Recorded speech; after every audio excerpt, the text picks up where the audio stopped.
I see a bunch of people look a lot like me, except they're naked. What if the swamp rock legend who wrote America's bar band songbook was powered not just by talent, but by grudges sharp enough to cut vinyl? John Fogerty built Creedence Clearwater Revival on discipline, control, and a moral compass that brooked zero fakery.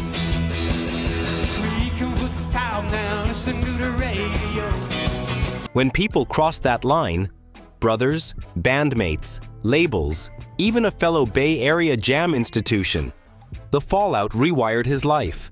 Internally, within me, I felt like everything was going great. Somehow the songs that I would imagine. This isn't gossip. It's the paper trail. Court filings, memoir moments, and long memories. Tonight we're mapping the riffs that nearly erased the music. And the one myth you can finally stop believing. But that wasn't the whole story. Number 1, Tom Fogerty. Start with blood. Tom and John shared garages, stages, and the American dream, until authorship, control, and a label tug-of-war ripped the bond. Tom aligned with fantasy's Saul Zaentz during John's rights battle.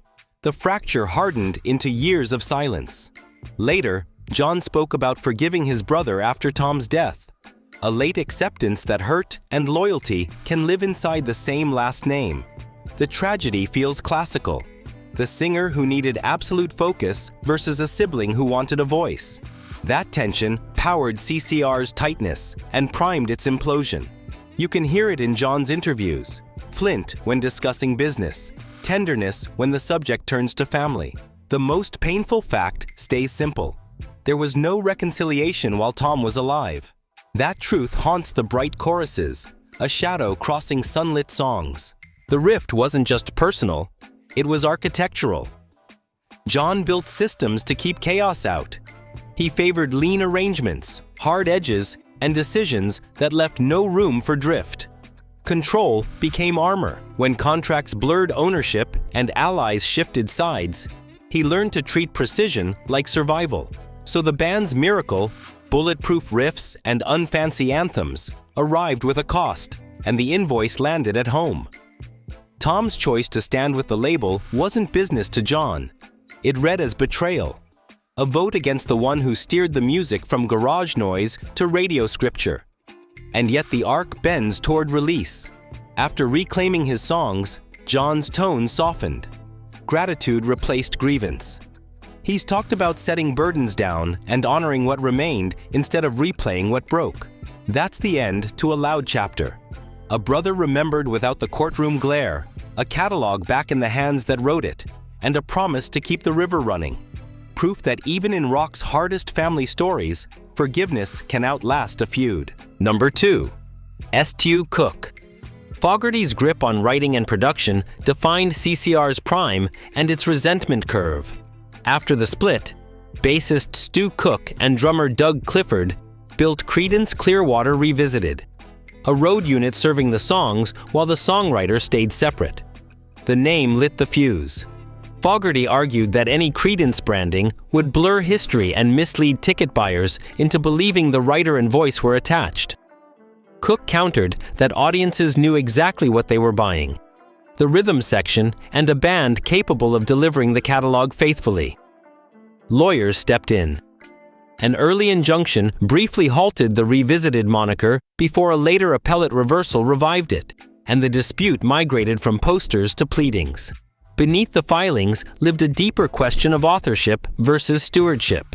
To Fogerty, the songs were personal property forged in sweat and sleeplessness, not a public franchise. To Cook, the legacy also belonged to the players who built the groove and kept the songs alive on stage. Every ad line became a referendum. Could you say members of Creedence Clearwater Revival without implying CCR itself? How big could the word Creedence be on a marquee before it crossed from history into confusion? Fans mostly wanted Green River at volume, but the courts wanted clarity. The rift hardened through depositions and press quotes, carving permanent distance where telepathy once sat between bass and guitar. Even as Fogerty later reclaimed his publishing and re-embraced CCR material, the Cook chapter remained a scar. a reminder that precision in the studio can morph into rigidity in contracts. In the end, both versions of loyalty survived: the author's duty to protect his name, and the sidemen's mission to keep the music breathing. They kept working, just not together. A victory no chorus could resolve. History kept the songs loud, while friendship stayed quiet and formal. Number 3. Doug Clifford. Cosmo was the backbeat of CCR's machine, and after the split, he took the workman's road. Keep the songs alive and the wheels turning. With Stu Cook, he built Creedence Clearwater Revisited for fans who still wanted Green River, Bad Moon Rising, and Fortunate Son at stage volume. That decision put him on a collision course with John Fogerty. From Clifford's seat, the name signaled lineage, not authorship. From John's view, any Creedence badge risked confusing audiences about who wrote the catalog. Years of filings followed. An early injunction tightened the leash. A later ruling loosened it. Revisited kept touring under language the courts accepted.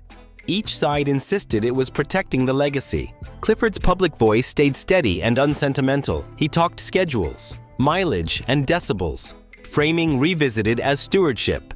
Maintain the engine, respect the parts, never pretend it is the original car. Fogerty countered with authorship. A name is not a spare tire. It is the VIN stamped into the frame. Two honest stories, permanently cross-threaded.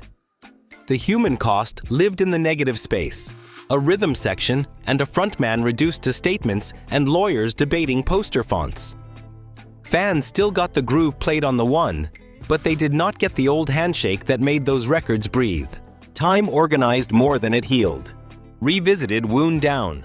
Fogerty reclaimed his songs and leaned into celebrating that era on his terms. Archival releases and anniversary chatter warmed the edges of the narrative. Yet the chemistry never snapped back to its original click. Clifford reads as sturdy and unromantic, proud of craft and punctuality, the drummer you trust to land the downbeat whatever the headline. In another universe, that reliability would have glued the band together. In this one, it drew the line that said, "Same river, different boats." Number 4. The Grateful Dead.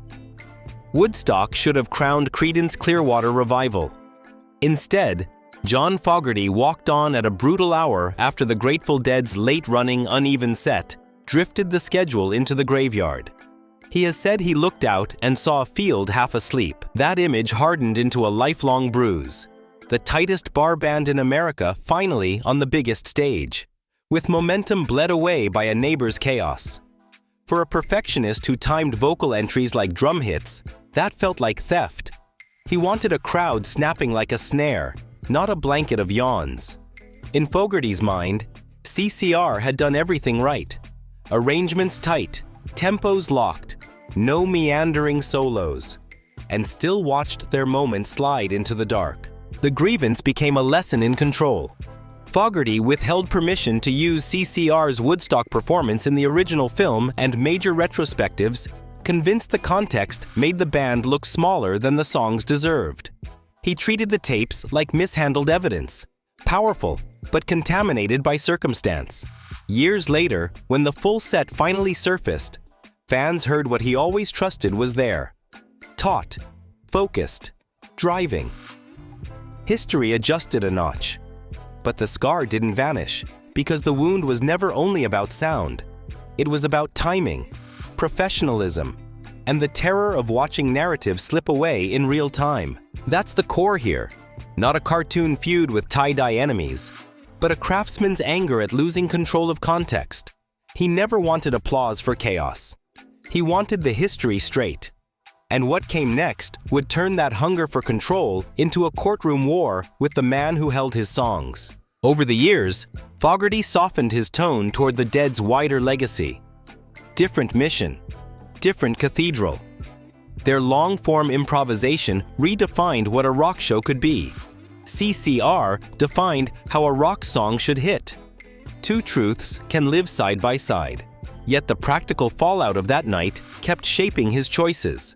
An almost missionary zeal for precision, Set lists built like engines, and a lifelong habit of guarding the story as fiercely as the publishing. Number 5. Saul Zaentz. Not a musician, but the antagonist you can't write out of the score. The Zanz Kant Dans saga was the opening blast. Fogerty's razor-edged parody of a label boss he felt had caged his life's work. A defamation suit followed, the lyric morphed to Vans, and the message was clear. This wasn't a spat, it was war. Then came the legal paradox that defined a decade, being accused of plagiarizing himself. The claim said his solo hit echoed an old CCR classic. Fogerty fought it in court, even demonstrating how his hands and melodies traveled different roads. He won on the music, but the bills kept howling, so he pushed again and set a Supreme Court precedent on recovering attorney's fees as a prevailing defendant. Victory on paper didn't refund time. The toll was spiritual. For years, he refused to play CCR songs live, not out of bitterness toward the music, but to starve the contracts that funneled his voice back to the very system he was fighting. Imagine writing the soundtrack to a country and then leaving those anthems in the case because every chorus paid your opponent. That's the freeze people forget when they talk about creative control. It wasn't control, it was survival. Only after 6. Bruce Springsteen. Here's the twist people don't expect. Springsteen isn't on any enemies list, he's an ally. The receipts are everywhere. When big moments called for a living, breathing American songbook, Fogerty and Springsteen stood on the same stage and sang the same truth. That doesn't happen if there's bad blood. Bruce has long credited Fogerty as one of rock's essential storytellers, and John has returned the respect, praising Bruce's ability to turn blue-collar detail into widescreen drama. The result is simple: collaboration, not conflict. So where does the rumor mill come from? Outraged thumbnails love a fake duel. Authentic Americana versus The Boss. Because it prints clicks. But the paper trail contradicts the plot. Joint performances of CCR staples like Fortunate Son. Rock Hall appearances where Bruce is clearly in John's corner. And years of public admiration flowing both directions. If anything, those moments highlight the real fracture in Fogerty's world. His split from former bandmates and the epic fight over songs and names. Not some shadow feud with Bruce. That contrast matters, because it reframes Fogerty as a curator of his legacy rather than a guy taking aim at peers. It also explains why their chemistry works on stage. Fogerty's tight, punchy phrasing slides right into Springsteen's widescreen urgency, turning familiar choruses into living headlines. The myth dies the second you hear them lock into a groove. Two band leaders respecting the same American pulse from different angles. Keep this filter on when the next sensational title pops up.